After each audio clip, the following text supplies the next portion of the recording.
Honorable Judge Joe Brown, the Honorable Judge Joe Brown. His name always precedes him. So I'm so pleased to find. I haven't sat down with you for years. It's been way overdue. I'm so glad to bring you on because we've got to talk about some things that are going on, especially the Karmelo Anthony situation. So thank you so much for joining me. I won't do too long of an intro. Thank you so much for joining me, Judge. All right, my pleasure. All right, so I told the judge I had to hit the live button because he was already dropping some jewels backstage about censorship. Right? We can't do anything in social media, but it's supposed to be our free voice. Correct? It is, but the far left has been censoring it very heavily. They even have an adjunct like the Republicans have MAGA. They have the National Socialist Party of America, but there was a previous National Socialist policy, excuse me, a previous National Socialist Party of, in this case, Germany, not America, same name, but just a different country. But their acronym in German was well known to history. It's NAZI, Nazi. And the same methods that the Nazis used, and they were socialist, is exactly the same that you're finding right now that the left is using. And they have been engaged in an intense propaganda campaign that they don't want rebutted by anybody having true free speech in anything that they control. And just like certain people gravitate to, say, being hairdressers or interior decorators, those same people gravitate to the entertainment, news, and communications industries. And since they populated heavily those three particular related industries, uh, they take the opportunity to advance their cause. And one of those is to cut down on any voice of opposition. So, uh, you sent me this thing and it said either go through Google or Facebook, and I can't go through Facebook because I've been permanently banned. I had the maximum number of, what do you call it, friends, but Yes. I'd never posted anything. I just had the account so I could read stuff people sent me. And Right. they banned me permanently because they said they didn't like what I posted on X and I might make some of their clientele feel uncomfortable. So, I don't use pro. So they banned you. Yeah, so I don't, for life. Wow. And I don't use profanity really, and I don't use the N word. And what I do is stated with precise language for the most part. In fact, some people say, "Why do you use such big words?" My answer is, "You have a dictionary. Go look it up. Improve your mind." But they don't like good ideas or anything that counters the rhetoric that they've been putting out for a long time. So we are where we are right now. We Now, are where we are right where are now. we going? Well, What do you want to talk about? as a judge, an actual lawman in the land, I need to talk to you about this Carmelo Anthony verdict and the backlash. I want to start at the top and just walk everybody down from the beginning with all the details that we saw in the case. Um, First off, Carmelo Anthony, he was 17. His victim, Metcalf, was also 17, correct? They were both the same age. No, Metcalf was a year younger. Oh, okay. Kamala is 19. He turned 18 just about time this happened. Mm, And yeah, there you go. Now, okay. Okay. So they were but both, that's not unusual for somebody that age to be tried for as an adult, especially when it's a homicide. that's where I was going with that. Wow. Thank you. You're right on my same wavelength. So as a minor, because of the details of the case, he was tried as an adult. People already were upset about that, correct? They Why? were, I have no idea why they would be. I don't either. I mean, His, what Carmelo Anthony did is the exact same thing that results in this humongous homicide rate in the inner city, yes. because he may have been lying and thinking it would get him off. He said he was scared, but the truth of the matter is from growing up in South Central Los Angeles, way before it was called that, and being rather streetwise with what I did in life to earn a living, and being on a criminal court bench in what is now the most violent and dangerous city in the United States of America, and the 10th most dangerous in the whole world. That's Memphis, Tennessee. Oh, wow. I had a lot of homicide cases, and I assembled a special crew of psychiatrists and psychologists to evaluate everyone that uh, I was going to sentence. I could do that under Tennessee law, but very few judges in the state were energetic enough, let's put it that way, to avail themselves of the opportunity. So we went and did some very extensive workups on a lot of people. And basically, what's going on is they got over mamaed. They don't have manhood in their souls. They have never learned to fight, and what they have done is posseed up in gang situations. And if anybody gets jumped, it's a whole bunch against one or two. And when you look at them, like on, I call it generically, the Fight Club circuit on TikTok, you see them fighting like seventh grade girls while swinging and long hair that the other side is grabbing, just like they're two girls fighting. They don't know how to jab. They don't know how to block. They can't do much fighting. They just sit there and look like they're some young girls. And if you shook their hands, you'd probably get a young girl's handshake.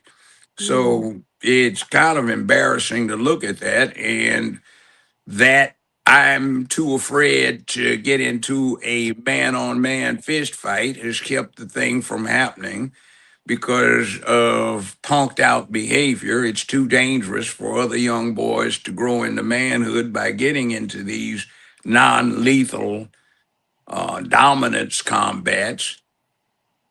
And it's kind of embarrassing when you tell the whole world that you did this because you were scared. So the reaction that the rest of the world is getting, oh, why should we listen to foundational Black Americans, Afro Americans, African Americans? They're not man. In other words, they're actually saying in their leadership, these people, these women, these elected officials in high places are saying he was too scared to fight, so he had to kill to stop it from getting to that point. Well, if they aren't brave enough to risk a man on man fight with bully or anything else, then they aren't worth listening to. It's a slur on black manhood, and I, as a black man, I resent that. And the other thing is, it was cowardly. The other thing was, is if you're not prepared to take a behind whipping, if it comes to that, then leave. And you win some and you lose some, but these boys are so sissied out these days, they don't even get in one on one fights except rarely.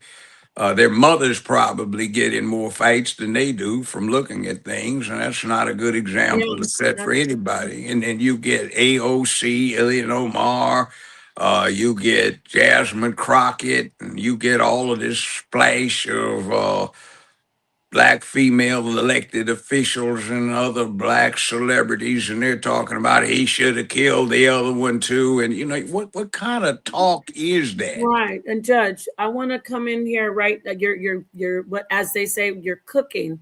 You're all hitting all the great points. I want to elaborate on the thing about the mothers. We did a couple panels, and there was a woman up here. She was, a black woman, like black like us, and she was saying, my son, I'm paraphrasing, she was basically like, he didn't have to get up because then he would have been a punk. And so kind of encouraging like the whole stay there, because details of the case was that he wasn't wanted in the area, correct? She was like, Yeah. he's a punk if he leaves. I want you to speak on that that type of rhetoric that black mothers tell their son, you're weak if you don't do this, They're and stupid don't. because the fact of the matter is, when I had the mothers analyzed by my shrink crew, the mothers had some really negative self imagery. They had low self esteem, and they would attempt to achieve through their boys some things that they weren't supposed to try to achieve as women. Right. And that's bad. So you're trying to live through your son, and you don't have the nerve to stand up to authority except stupidly and expect somebody to do what you see on TikTok, where the police beg somebody 37 times to please show me your driver's license. Oh, I love it. And yeah, I ain't. Well, sir or ma'am, you were going 62 in a 20-mile-an-hour speed zone. I don't have to show you anything. What you do, you just being a racist. Would you please step Right. out of the car? I ain't doing nothing. I'm going to have to Right. break this window. And then he asked him 9, 10, 12 more times. And then they Darn, dang, we lost him. He was cooking. There was too much heat on these airwaves. Darn, I need to see. Wow. Hit the like. Peace, King Simon. Peace, Caleb.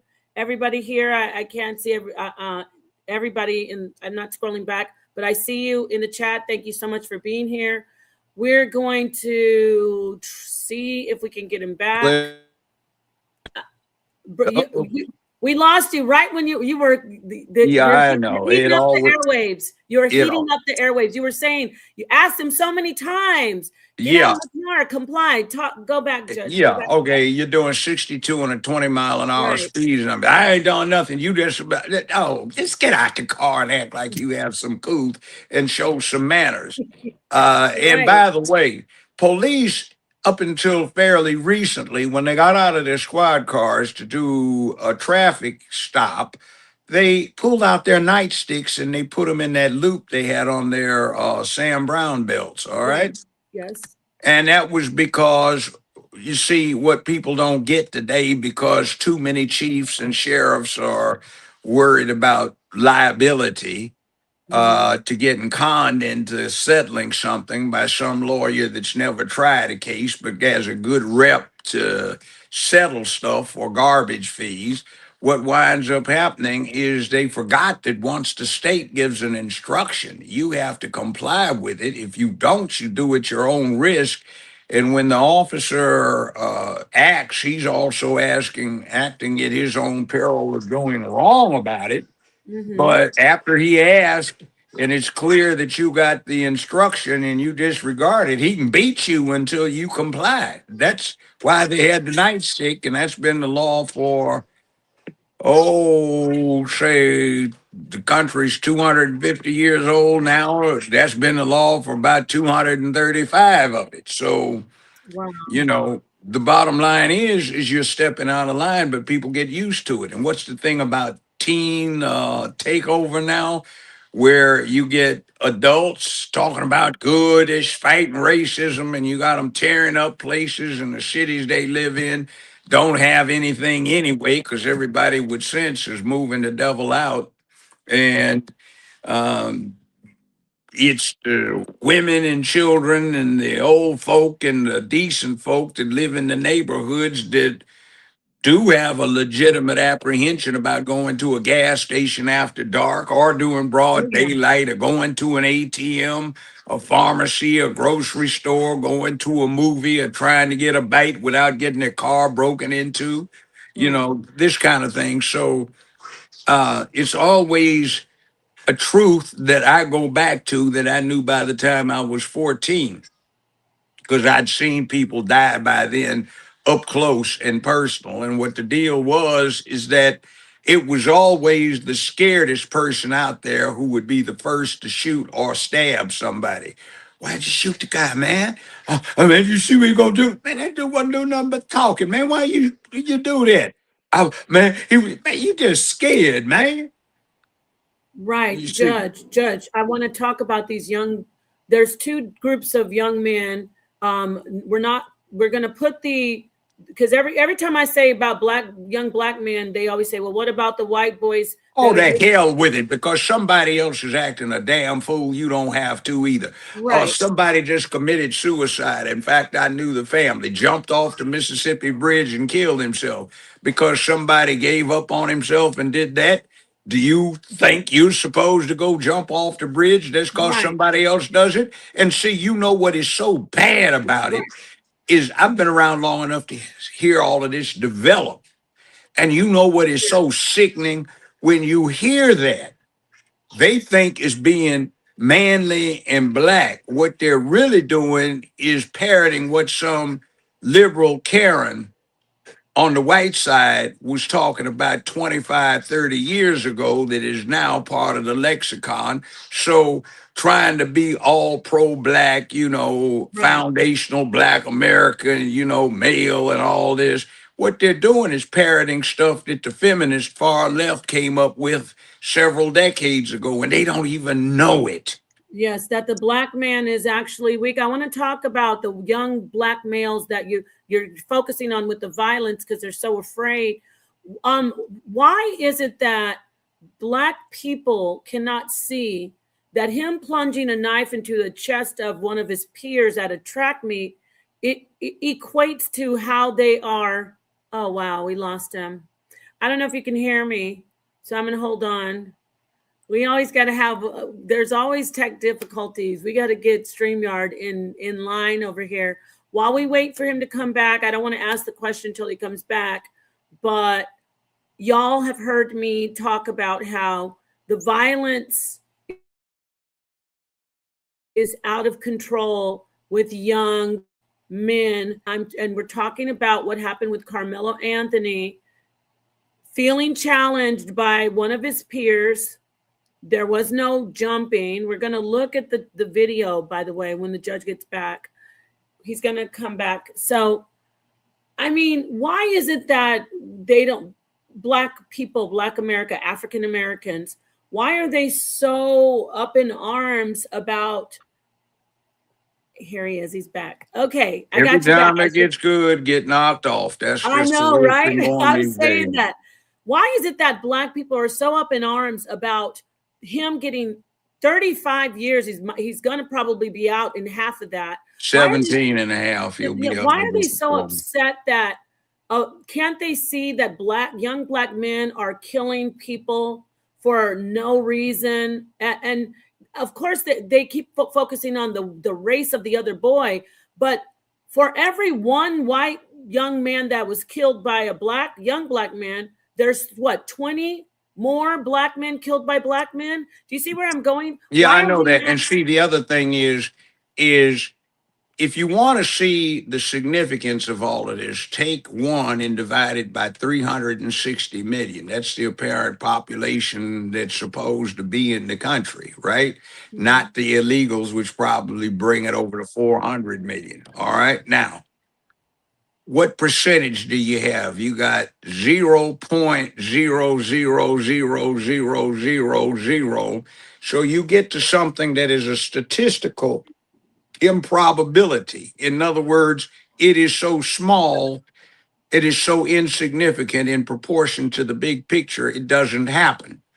These are what you saw is representative of 60 to 70% of non domestic homicides. And when I say domestic homicides, I mean the parties are known to each other and they just snap for one reason and kill each other, but they are acquainted with their killers or they are acquainted with their victims. When it's a stranger situation, 6 or 7 out of every 10 homicides are like this. And basically, what it is it's the scared one that kills somebody without any justification. Now, that's what you hear. And I find that personally embarrassing for somebody to assume that because I'm a black man, I'm supposed to be too scared to get into a fist fight. Right. There's some people I wouldn't. My dead brother, the late Dr. Clifford Stewart of Los Angeles, Grand Master of many martial arts, and somebody who Black Belt magazine for 15 years called, quote, probably the most dangerous human alive in North America. And he was. I Mhm. mean, I'd be friends with him. I'd speak real nice to Superman. You Right. know, over the 50 some years, we were brotherly with each other. I saw him do some things. It's like, man, ain't no human supposed to be able to do that kind of stuff. No. No. Damn, brother Cliff, what did you just do? I saw Wow. this dude. Well, look, one time, 1966, they had the first Watch Festival after the Watts Uprising in 65. We went out there to a function. They had a series of uh, celebratory events. And it was me, him, and another guy, and 4 or 5 guys tried to jump us. And we were doing martial arts on him. And this guy pulled out a tire and swung it at Cliff. Cliff took it and he bent it. I'm saying, Oh, damn, Ben, the tire bent the iron? tire. Now, look, Cliff used to weigh about 280 and he could bench press 400 some pounds and do reps with Oh, it when wow. he was 19.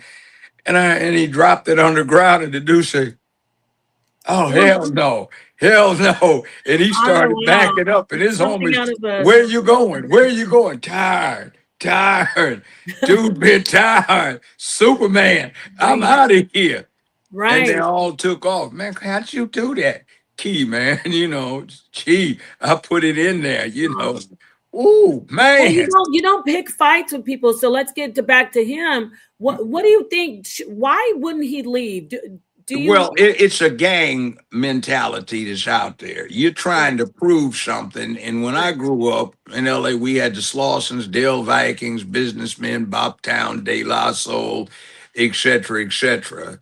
They're obsolete and gone because the tension relaxed after that 65 uprising, and they were no more until they revived.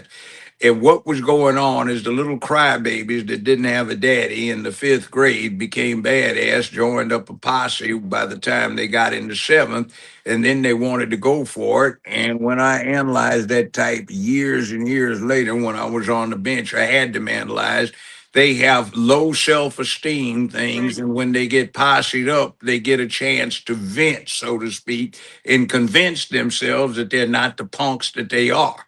See, uh, don't ask me how I did it, but I used to, when I had my unique thing where everybody I put on a bond or put on probation or suspended the remainder of a sentence, they had to come to my personal counseling session. And we won't get into how I got advantage of this, but I had some made men from a certain organization fly out to Memphis to sit in where I had the thing and the doors were locked, wasn't any bat cape on and all of this.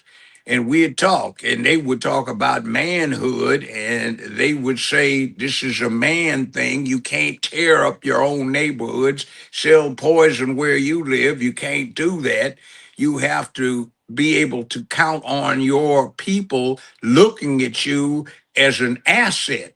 When the old women can't get their, or the old widows can't get their late husband's pensions, we take care of it.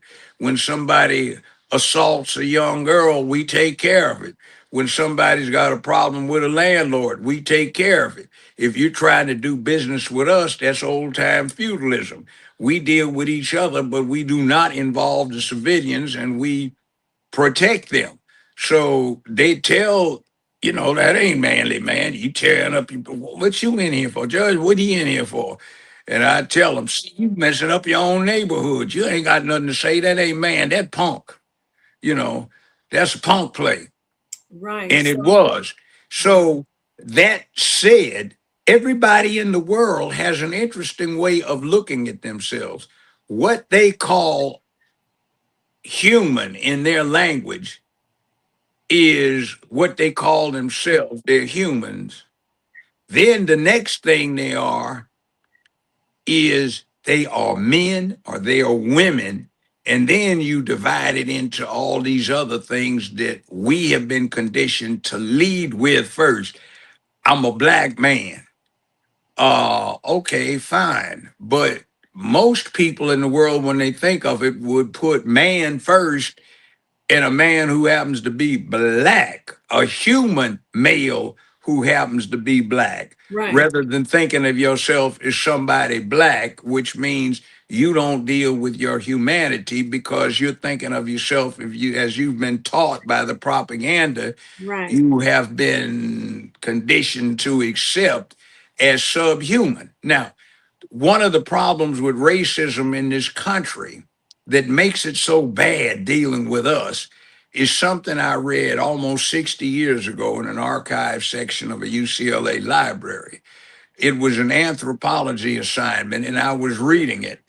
And this writer, from something that's now 120 some years old, what he wrote was trying to convince his audience that Darwin was right with evolution.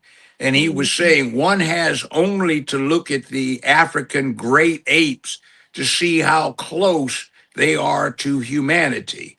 They Right. have the same gestures, same facial expressions. They seem to even have humor, etc., etc. Yes. And you know what they included? The four African great apes: the orangutan, the chimpanzee, the gorilla, and the Negro are so close to being human that some of the great apes, especially the Negroes, can even speak a form of human language. So you see, there is this Who did thing, this? chattel slavery. Chattel is French for cattle.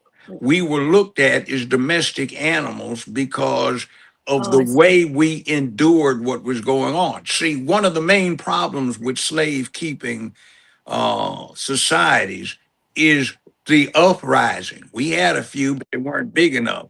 See, the Romans 2,200 years ago had Spartacus in some slave uprising all the time.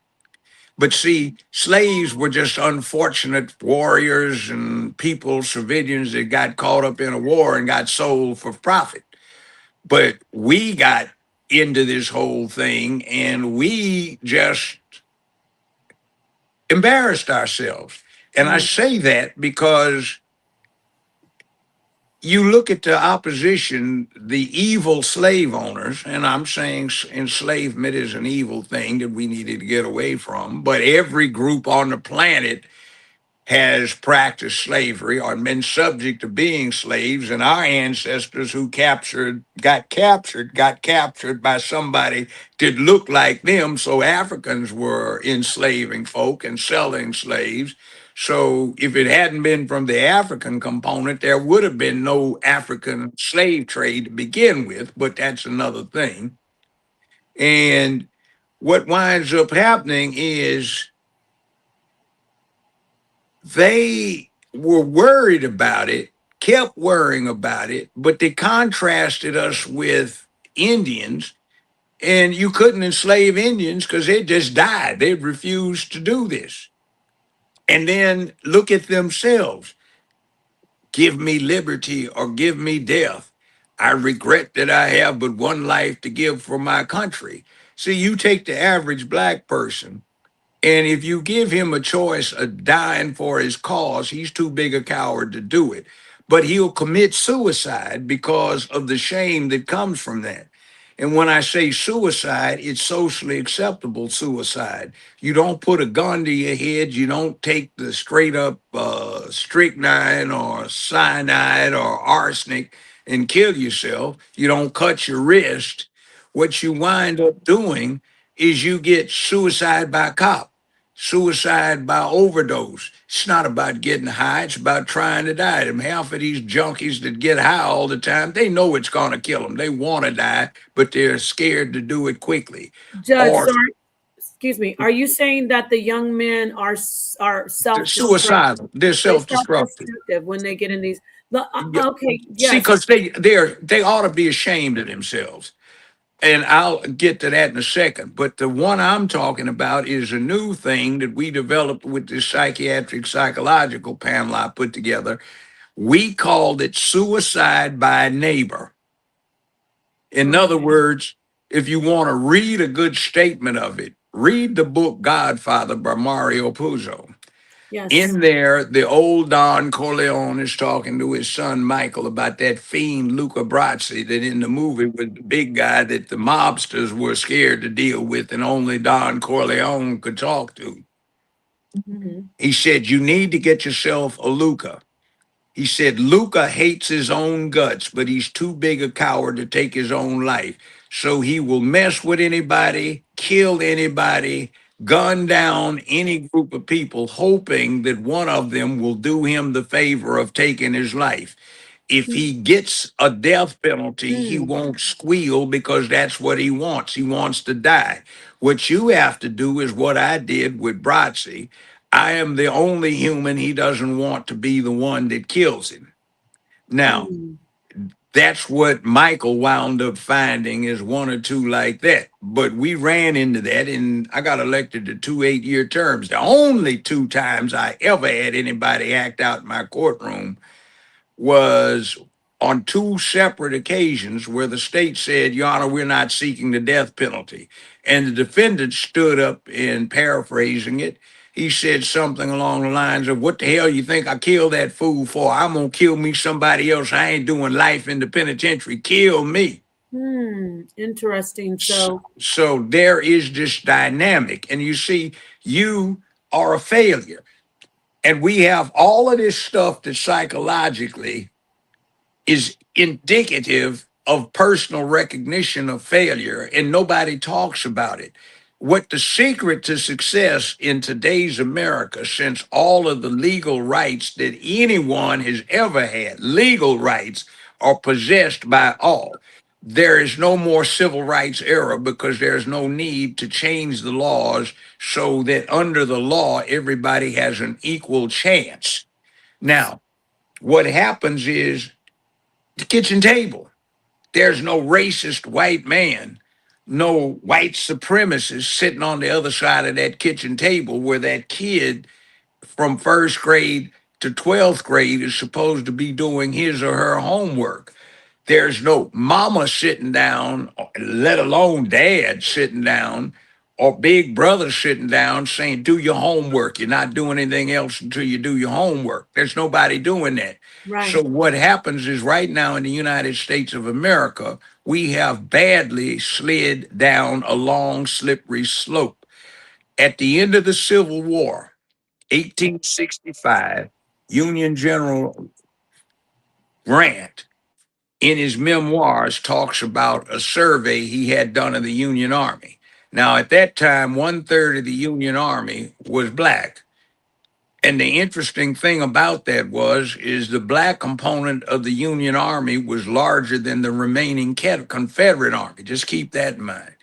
Now, at this point, he did some surveys and he discovered to his initial astonishment that the only company size units in the whole of the United States Army that were completely literate were all black volunteers. And he said his astonishment evaporated when he noted you never saw a drunk black soldier. They were always reading or studying or writing letters. They always were enterprising. He said he thought the newly freed Negroes were going to have to go through gradual stages because they needed to know what it was to be a man. But he said they fought so bravely, so courageously, and were so orderly, dependable, and also enterprising. He said they're ready for citizenship and the vote right now. Wow. So I Now, want what happened to. between 1865 when black folk who had been forbidden Right. the knowledge of literacy all of a sudden became the most literate people in America? What Right. happened between then and now? And we did there's a survey out there, and it's very interesting. The Indian community, not the Native American Indian, but the Asiatic Indian community Yes. commissioned it. Mhm. And it's interesting that at the top of the American heap, it's not white people, it's Indians and Hindus, and their median income is $100,500 a year Yeah. per adult. Per For family. them, yeah, not family, per adult. Oh, wow.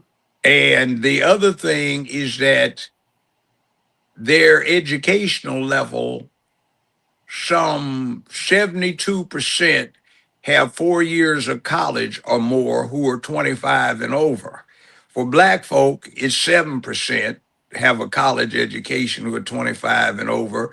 And the median income for individual black folk is just a little below 35,000. We're at the bottom of the heap. Do you Now, know how did the stats for the white for they're white right, person? they're right in the middle. Okay. And that's including all of them.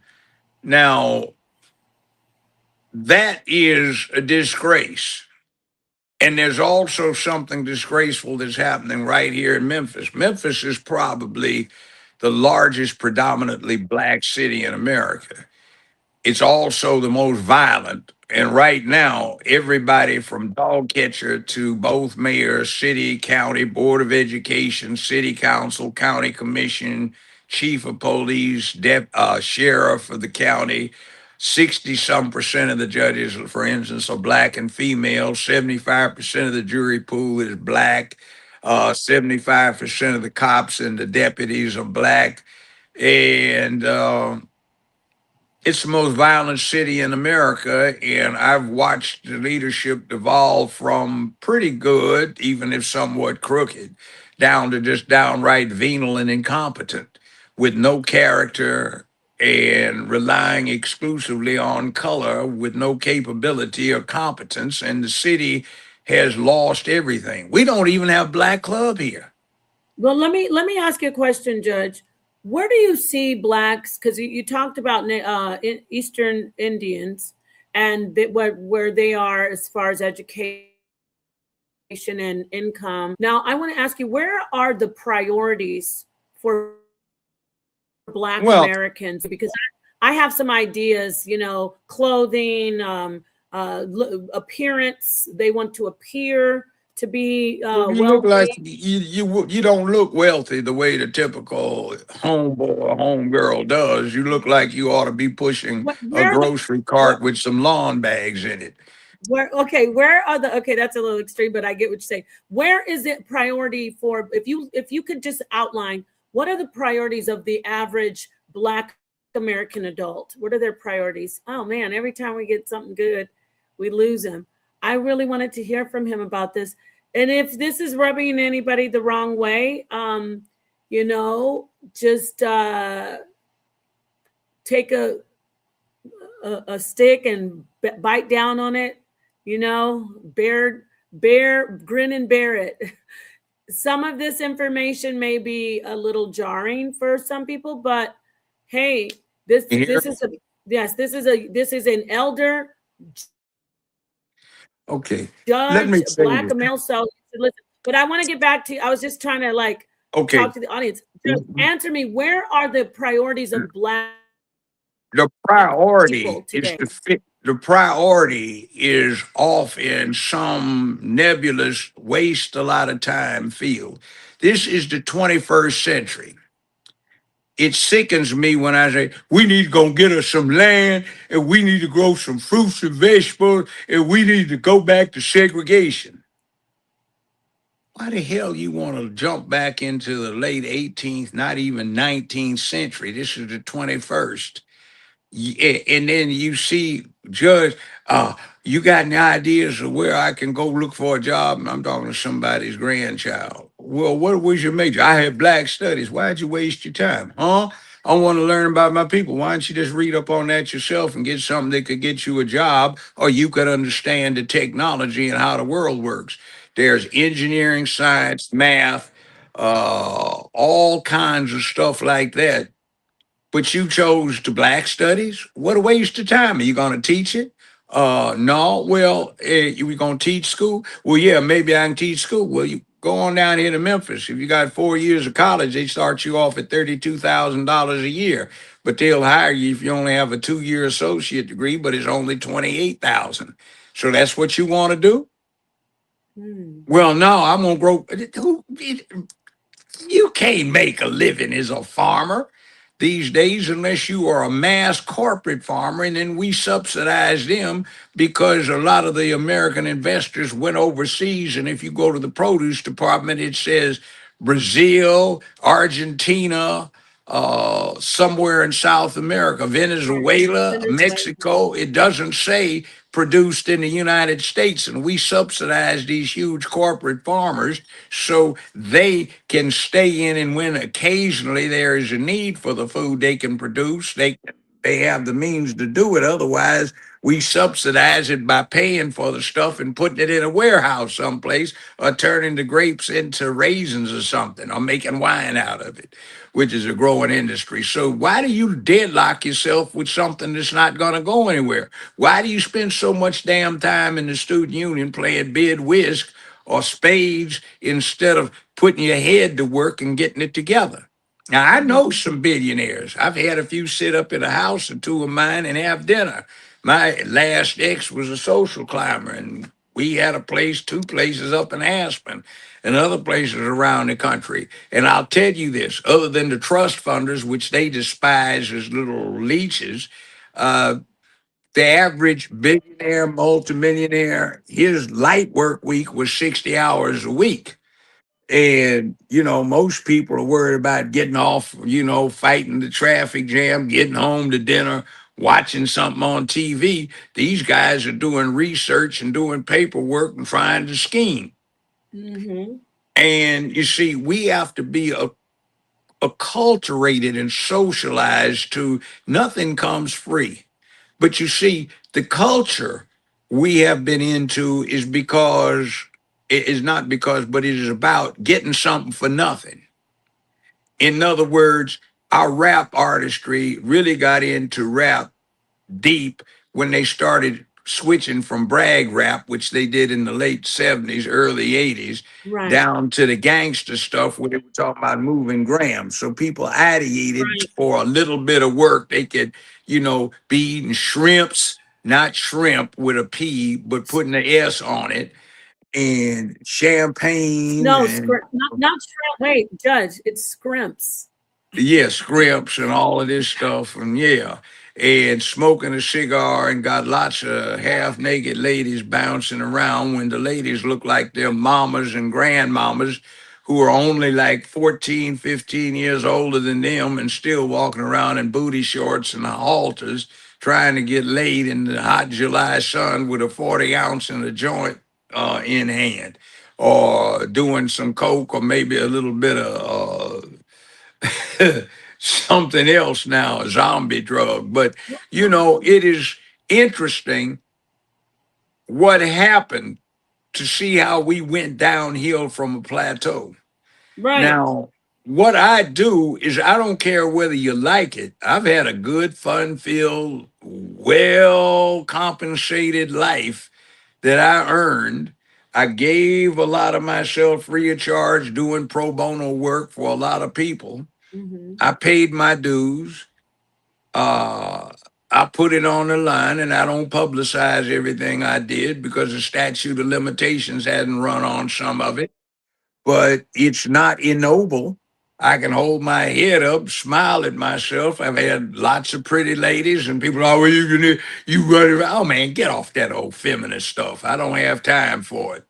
Uh, you know, but bottom line is do something.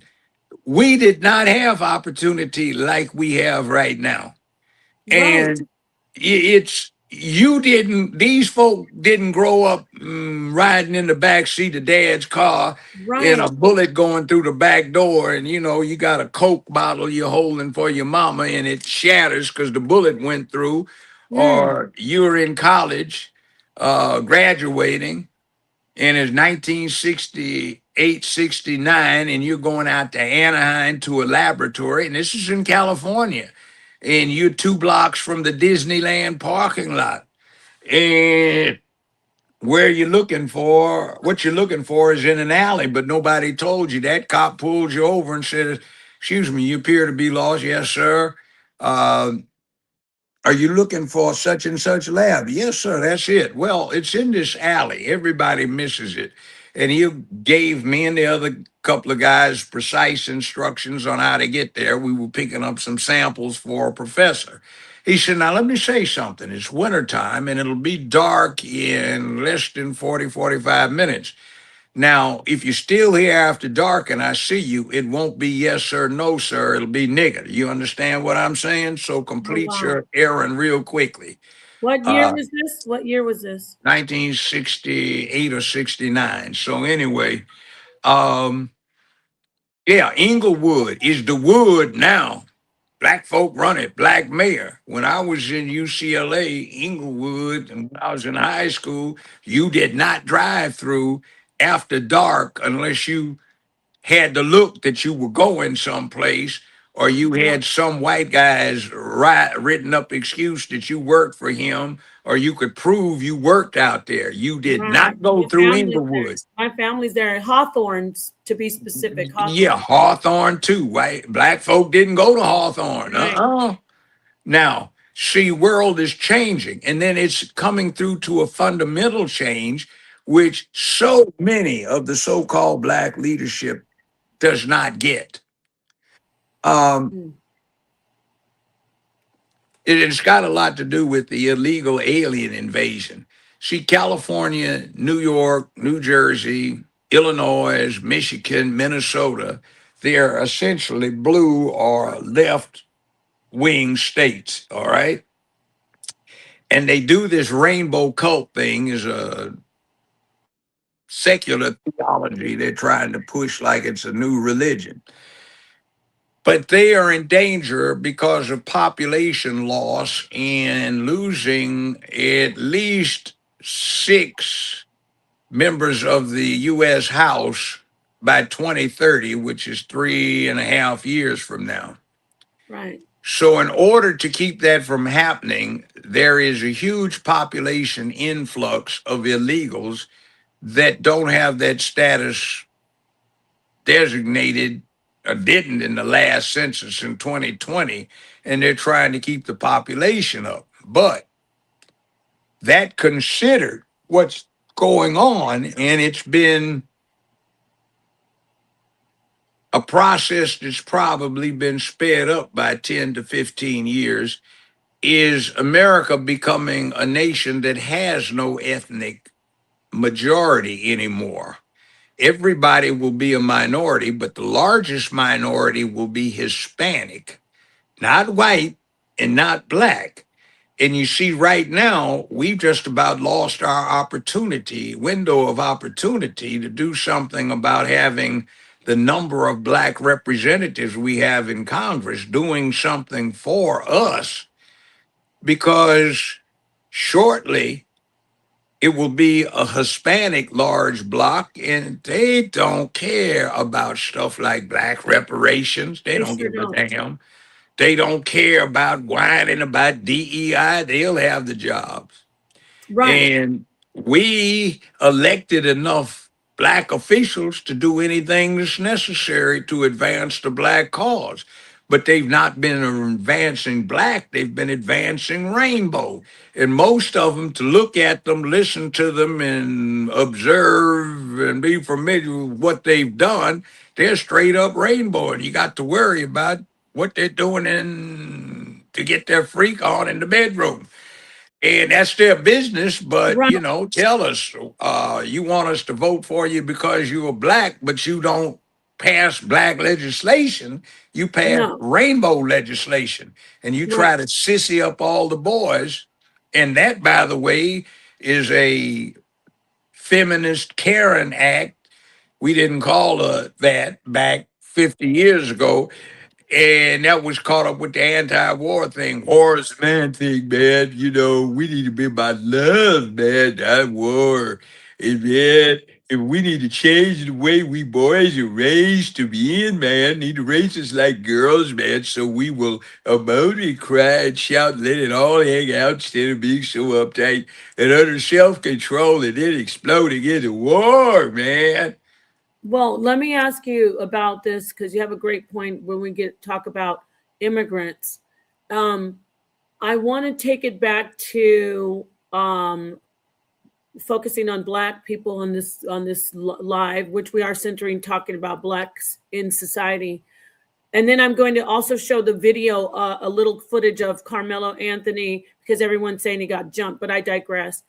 Um, I with don't care if he got jumped. Right, right. Hold that Take thought. your ass whooping or run and then Hold that come thought. back and learn to fight better. I got you, and I'm with you on that 100%. But I want to get back to the thing about the immigrants. Do you agree with me when I say black people have made it a shameful thing to have a job as like a janitor or a someone who works at a Yes. restaurant, Yes. and they think that they let the Mexican clean the houses, and now Yes. so I want you to talk Yes. on how black people are crying about a lot, but they don't take the opportunities to work a legitimate, and I'm not saying all black people obviously because we're black. I'm talking about there's They come more from a than a majority, that has low more than half. self-esteem for the family. All I right. gotta get this out because I gotta clean this up. I don't want anybody clipping me up saying I'm talking about black people overall. But there is a huge portion of the society where they think it's more honorable to be a drug dealer than someone who is cleaning toilets in a facility. Am I right about that? Talk to me about that, please. Yeah. I talked to somebody not long ago. I ain't flipping no burgers at no Mickey D's. I said, all you gotta do is Bingo. be able to recognize the pictures. Why not? And I ain't waiting on, I said, I waited on tables. I dug dishes. I loaded trucks. And, until I broke up with my last ex, I had one of those black platinum American Express cards. And unless the charge was over $1 million, they didn't even have to call in to verify it. Hmm. Now, I did it. Why can't you? Exactly. Well, Thank you. see, you lucked out. I didn't luck out. It was hard work. I Hard didn't work. audition for a damn thing. They came and got me, and I'd had that with all of most of the jobs I had because I performed well and people wanted the performance. So Right. I kind of got drafted, so to speak. But, it's a bottom line. How hard are you willing to work? I need my rest. No, you don't. See, you have a choice. Get plenty of sleep or be successful and Oh, don't. thank you. Thank Now, you, Judge. that's what it comes down to. Successful people tend to sleep 4.5, 3 hours a night, not 8. I got to get my 8 hours sleep. Yeah, that's why your lazy ass doesn't have anything. And you're always running around begging, and before you open your mouth, trying to ask, no, I'm not loaning you anything. See, that's what I want to say. So the immigrant is focused on. I'm not talking about what's going on with them legally. I'm talking about now. You see these restaurants, these fast food restaurants, the starting what do you say The wage is position, yeah, guess who's filling them? $20 now at Chick-fil-A and In and Out. $20 to start for Yeah, well, these. that's in certain states. It's not here. What, California, Arizona. I'm not I don't out know about there. I'm in Illinois, Memphis, Tennessee. Tennessee. What are they doing? Well, regardless of the wage, there's immigrants taking those jobs, Yes. and And you so know what's going on? Let me translate that a little up so it gets more visceral about the please, impact. please do. In Memphis, do you know where all of the working class black folk and the folk who are young black, well, not young, but 35, 40, 50 black folk go to hang out?